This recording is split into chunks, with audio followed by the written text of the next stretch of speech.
fracture. This is very different, and so that's not a good adhesive for that. So we're going to use something different, and we're going to use what's called a knife grade epoxy on this. This lends itself toward that, but like there's many different materials we're going to use in different situations. I also use historic pointing mortars and different things, but not for this type of a fracture. So I'll just talk about epoxies a little. So the idea is we're going to just join these two pieces and try to do a seamless repair. There's going to be loss at where they meet, so after that we could talk about trying to fill some of that in, and we'll see what it looks like once we actually physically join the pieces and how much loss there is, because there's like usually chippage along the breakage line.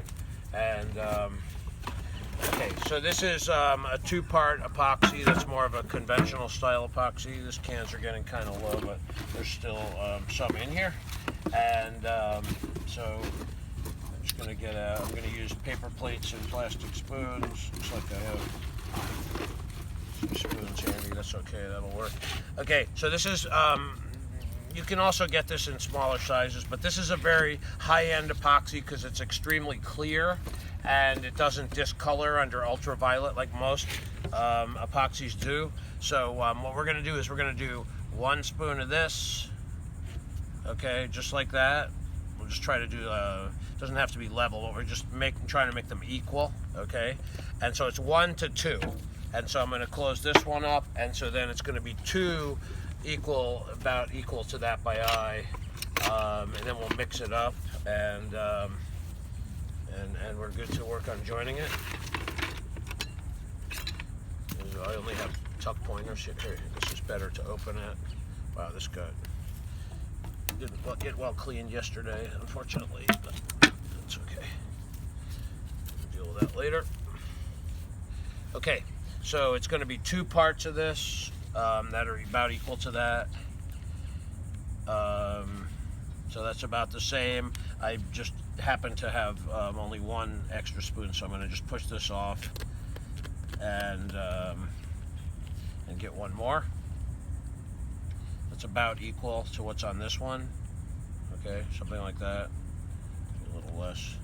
Now this can be measured by weight or volume, so we're doing volume, but you can do it either way actually. This particular adhesive is called the company is called Akemi, A-K-E-M-I. It's a German company, and the particular adhesive is called Akapox 5010, which is like kind of one of the highest end because it's very clear and very stable for indoor or outdoor use. You can see it's like completely clear virtually, which is actually pretty unusual for adhesives.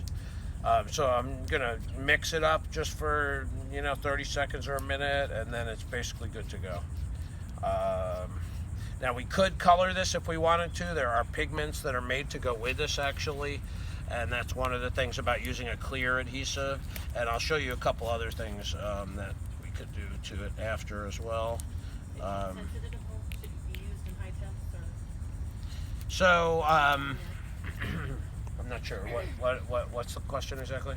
Heat sensitive. Should you use it above a certain degrees with it being so hot down here? It's a good question. So especially in hot sun or high temperatures, it will tend to have a thinning effect on it. And so that has to do with not only the ambient temperature, but where you stored it and stuff like that, and the temperature of the object actually. Right. And so if the stone is really hot, yeah, it's not ideal. Probably better to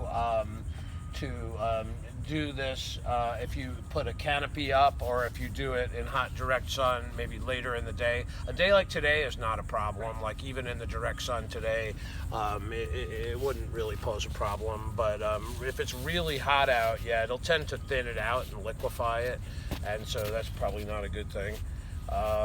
Okay, so I'm going to go back on the other side and then just